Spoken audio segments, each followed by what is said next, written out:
Christ Crown Tabernacle was one of those places everyone in town knew about. Every Sunday, the pews were packed with people eager to hear Pastor Daniel speak. But it wasn't just the pastor who caught people's attention. His wife, Mama Grace, had a presence that made everyone listen. She was the first lady of the church, always dressed neatly, smiling warmly, and always ready to help. People talked about her charity work and her women's empowerment programs, where she promised to teach skills that could help women start businesses or get better jobs. To outsiders, she seemed like a kind and generous woman, someone you could trust. Mama Grace had a sharp eye for women who seemed vulnerable. She noticed the girls who looked sad, the young mothers struggling to make ends meet, the orphans, and the girls from poor families dreaming of something better. These were the ones she approached carefully, speaking in soft, encouraging tones. "I see how hard life has been for you," she would say. "There's a way out. I can help you." Her help came in the form of a tempting offer: jobs in the city as housemaids for wealthy families, with good pay, proper food, and a safe place to live. For many of the girls, it sounded like a dream. Blessing, a fragile 17-year-old orphan, thought this could finally be her chance at a better life. Mercy, 19 and caring for a young child, felt hope for the first time in months. Faith, just 18 and from a poor home, thought this was her escape from struggle. Even Chioma, 20, the daughter of Deacon Ease and sister to Emeka, a young journalist known for uncovering corruption, was noticed. Mama Grace praised Chioma's beauty, intelligence, and potential, making the offer sound too good to pass up. Excited, the girls accepted. Mama Grace promised that the families they would work for were kind and trustworthy, and that their lives were about to change for the better. They packed their few belongings, hearts full of hope, and set off for the city. When they arrived at the compound, they were impressed. It was big, with high walls and a heavy gate. Guards smiled politely at them, and the inside looked clean and orderly. For the first time, the girls felt like they were stepping into the future they had dreamed about. Spacious rooms, neat furniture, even a small garden. Everything seemed perfect. Mama Grace gathered them that evening and smiled, warm and motherly. "Rest well, my daughters," she said. "Tomorrow, your new life begins." The girls went to bed feeling a mix of excitement and nervousness, not knowing that the life waiting for them was very different from what they imagined. They had no idea that the doors they had just walked through would trap them in a nightmare they couldn't yet see. The next morning, the girls woke up early, expecting to meet their new employers. They dressed neatly, ready to be taken to the homes where they would work. But hours passed, and nobody came.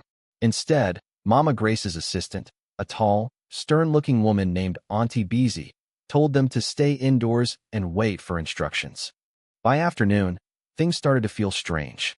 A group of well-dressed men arrived at the compound. They were greeted warmly by Auntie Beezy and led to a private lounge. Later, Mama Grace came in and called Blessing aside. "Go and serve drinks to our guests," she said, smiling. But her tone left no room for refusal. Blessing went in, nervous. When she returned, her face was pale. It didn't take long for the truth to come out. They were not in the city to work as housemaids. They were there to entertain wealthy men who visited the compound. The promise of good jobs had been a lie. When Chioma heard this, she felt her stomach twist. "No, I'm not doing this," she said firmly. Blessing, still shaken, also refused. That's when they saw the other side of Mama Grace. Her warm smile was gone. Her voice turned cold. She told them that they owed her for bringing them to the city, for the clothes they were wearing, and even for the food they had eaten. The debt, she said, could only be repaid by serving the men who come here. She added a strange warning, saying they were now bound by covenant to obey her and that refusing her orders would bring curses on their families. When Chioma and Blessing still refused, they were beaten by 2 guards while Mama Grace stood by, watching without a hint of pity. She reminded them that if they tried to run away, she would tell the entire church they were wayward girls who had seduced the men. In a place where reputation was everything, such lies could destroy their lives. As the days went by, more girls arrived from the church, all with the same story: promised jobs, brought to the city, then trapped. Some were too scared to resist. Others cried quietly at night. But in the morning, they did as they were told. Chioma tried to encourage the others not to lose hope, but it was hard. The compound was locked at all times, guarded by men who were loyal to Mama Grace. Phones were taken away, letters were not allowed, and visitors were never permitted unless approved. In the church back home, Pastor Daniel remained completely unaware of what was happening. To everyone outside, Mama Grace was still the loving First Lady, still running her empowerment programs, still recruiting new girls every month. Inside the compound, however, the girls were learning the hard truth. There was no job, no opportunity, no escape. Only a trap that Mama Grace had perfected over the years. Chioma knew from the first day that if she stayed quiet and obeyed, Mama Grace would never stop. Every month, new girls arrived, and the cycle continued. Blessing, Mercy, Faith, and the others were slowly losing hope. But Chioma couldn't just sit back and watch. She had grown up in a home where her father, Deacon Ease, believed in standing up for the truth. And her brother, Emeka, had always told her, if you keep quiet in the face of evil, you become part of it.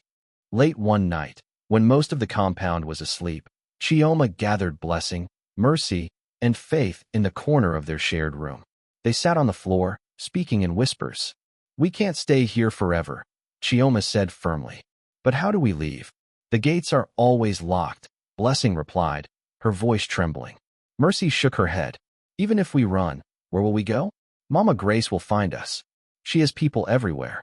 She doesn't own the whole city, Chioma said. And I have someone who can help, my brother. That was the first time she told them about Emeka, her older brother who worked as an investigative journalist. He had exposed corrupt politicians and dishonest businessmen. If she could just get a message to him, he would come for them. The next week, Chioma started observing the guards closely. One of them, a young man named Tolu, seemed less cruel than the others. She noticed how he sometimes slipped extra bread to the girls or let them stay outside for fresh air a few minutes longer. Chioma decided to take a chance. One afternoon, she quietly approached Tolu while sweeping the hallway. Please, she whispered. I need to get a message to my brother. He can help us. Tolu frowned. If Mama Grace finds out, I'm finished. She won't know, Chioma insisted. It's just a letter. You can leave it somewhere, and he will pick it up. It took days to convince him, but finally, Tolu agreed, if she paid him. She had no money, but she traded a gold-plated chain she had received from her mother on her last birthday. It was the only personal thing she had left, but to her, freedom was worth more. That night, Chioma wrote a detailed letter to Emeka.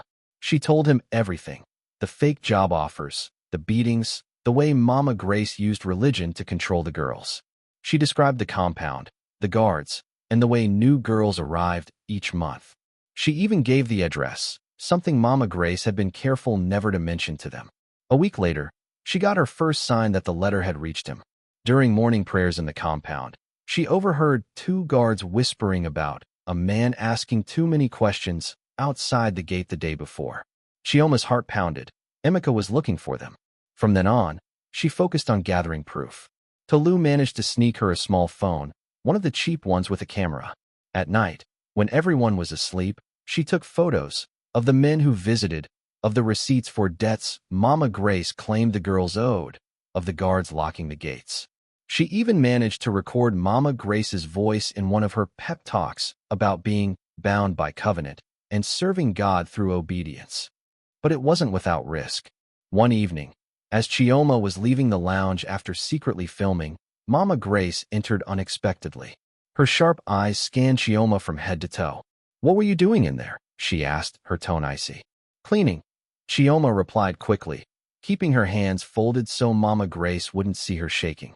Mama Grace stared at her for a long moment, then nodded slowly. Be careful, Chioma. Disobedience can be dangerous to your health. Chioma's stomach twisted. She knew Mama Grace suspected something. From that day, the guards kept a closer eye on her. She wasn't allowed to be alone, and the phone was now hidden in a loose floorboard under her bed. Despite the danger, Chioma continued. Every scrap of evidence she collected was another weapon Emeka could use. But she knew her time was running out. One afternoon, while she was in the kitchen helping prepare food for the guests, she saw Mama Grace speaking quietly to two of the guards. They kept glancing toward her, their faces grim. That night, Faith whispered to her, I heard them say you're causing trouble. Mama Grace is planning something. Chioma didn't sleep at all. She knew if she stayed, she might not see another morning.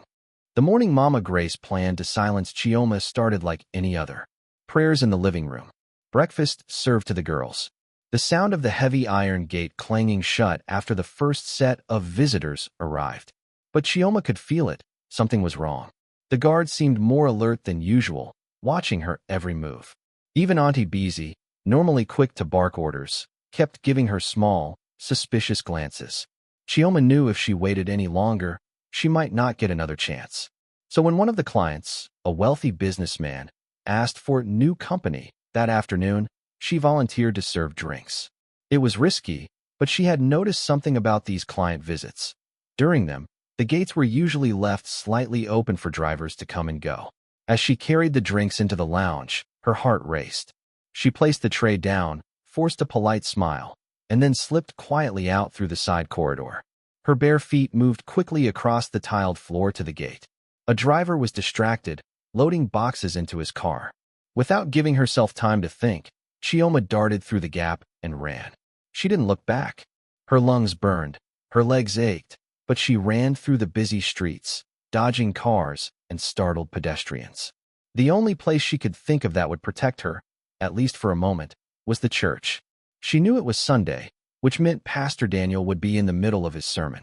By the time she reached, she was drenched in sweat, her clothes rumpled, and her face streaked with tears. She pushed open the church doors, and every head turned toward her. The hall went silent. Pastor Daniel paused mid-sentence, his Bible in hand. Mama Grace sat in her usual seat on the front row, dressed in a flowing purple gown, looking every bit the picture of grace and dignity. Chioma walked straight down the aisle, her voice shaking but loud enough for everyone to hear. "Mama Grace is lying to you," she cried. "She's not helping those girls. She's selling them. She's running a prostitution ring and using girls from this very church." Gasps rippled through the congregation. People turned from Chioma to Mama Grace, shocked. But Mama Grace didn't flinch. Slowly, she rose from her seat, her expression calm, almost pitying. "Brethren," she said softly, "this is what the devil does. He uses the weak-minded to attack the anointed. This girl is possessed by marine spirits. She is speaking lies to destroy God's work." Half the congregation began murmuring angrily, some in disbelief, others in defense of their beloved First Lady. Pastor Daniel looked confused, glancing between his wife and Chioma, unable to speak. Deacon E stood up from the middle row. "She is my daughter, and she is telling the truth," he said firmly. Emeka, who had rushed in moments after Chioma, backed him up. "I have evidence of everything," Emeka added. But the congregation's trust in Mama Grace ran deep. Many began shouting at Chioma, calling her disrespectful. Others muttered that she had been corrupted by the city. Then Mama Grace played her final card. She walked toward Chioma, holding a small bottle of oil. "Let us deliver her now," she said, "and cast out the demons." Before anyone could stop her, she began a loud prayer over Chioma, pressing the oil to her forehead. But the oil had been laced with something. Chioma's vision blurred, her legs weakened, and she collapsed to the floor. The crowd erupted. Some shouted hallelujah, believing she had been slain in the spirit. Others looked uneasy, sensing something was wrong. Mama Grace stood over her, smiling sweetly, and announced, "The demon is leaving her." By the end of the service, the story had been twisted. Chioma was now branded as a troubled, unstable girl who had been delivered from evil spirits. Mama Grace's reputation was untouchable, and the congregation went home certain their First Lady was a woman of God. But Chioma, still weak and groggy from whatever had been in that oil, knew one thing. Mama Grace might have won in the church that day, but the fight wasn't over. Emeka still had the evidence, and now, it was a race against time to bring the truth to light before Mama Grace made her disappear for good. The Sunday service had ended in Mama Grace's favor, but Chioma's spirit was far from broken. As soon as she was strong enough to stand, she told Emeka everything about the fake deliverance, the drugged oil, and how Mama Grace had turned the congregation against her. Emeka's jaw tightened. "They may not believe you, Chioma," he said, "but the law doesn't need their belief. It needs proof, and we have that." For the next week, Emeka worked quietly with a small team of trusted police officers.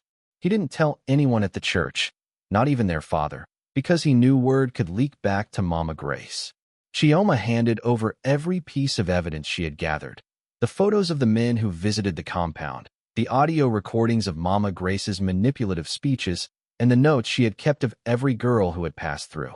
The officers didn't move immediately. They built their case carefully, verifying the compound's address, checking the names of the men in the photos, and tracking down some of the girls who had escaped in the past but had been too afraid to speak. Slowly, a pattern emerged, and it was clear. Mama Grace had been running this operation for years, under the cover of her position as the First Lady of the church. Then, one hot Thursday afternoon, it happened. The police arrived at the compound without warning. The iron gate that had kept the girls locked in for so long was broken open. Officers swarmed the building, and shouts filled the air. Some of the guards tried to run, but they were quickly caught. The girls inside, 6 of them, were pulled out, trembling and confused. Some cried openly, clinging to the officers as if afraid to let go. Mama Grace wasn't there at the time, but her phone began to ring nonstop when she heard what had happened. By the time she returned, the compound was empty, and the police were waiting for her. She didn't resist arrest, but her face carried that same calm, self-assured look she always wore, as if she believed she could still talk her way out of anything. That evening, Emeka published the full story in his newspaper. The headline was bold, the photos clear, and the testimonies heartbreaking. Within hours, TV stations picked it up. The story spread like wildfire. Pastor's wife arrested for human trafficking blazed across screens and radio stations. Pastor Daniel, who had been out of town during the raid, returned to find his wife in custody and his congregation in chaos. Some members wept openly, feeling betrayed. Others refused to believe it, insisting Mama Grace was being framed. "This is an attack on the church," they shouted. But the evidence was undeniable. In court, victim after victim took the stand, telling their stories. The recordings of Mama Grace's voice were played. The photographs were shown. Even Tolu, the guard who had helped Chioma, testified about what went on inside those walls. Through it all, Mama Grace never admitted guilt. She told the court she was being persecuted for her faith, that the devil had planted lies to destroy her ministry.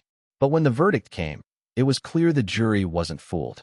She was convicted of human trafficking, assault, and unlawful detention. The sentence was heavy, 25 years in prison. For Chioma and her family, it was a bittersweet victory. They were vindicated, yes, but they had lost their church, their friends, and the community they had grown up in. Some people still crossed the street to avoid them, convinced they had destroyed a woman of God. As for the rescued girls, freedom was only the beginning of a long journey. Some went back to their families, others were placed in shelters. All of them carried scars, some visible, some hidden deep inside. Chioma kept in touch with as many as she could, checking on them, encouraging them. One evening, as she packed her bags to move with her family to a new city, Emeka placed a hand on her shoulder. "You saved lives, Chioma," he said quietly. "Even if they don't see it now, one day they will." And as they drove away from the place that had been both home and battlefield, Chioma looked out at the fading skyline. The church might remain divided, but the truth was out. And in the end, that was enough.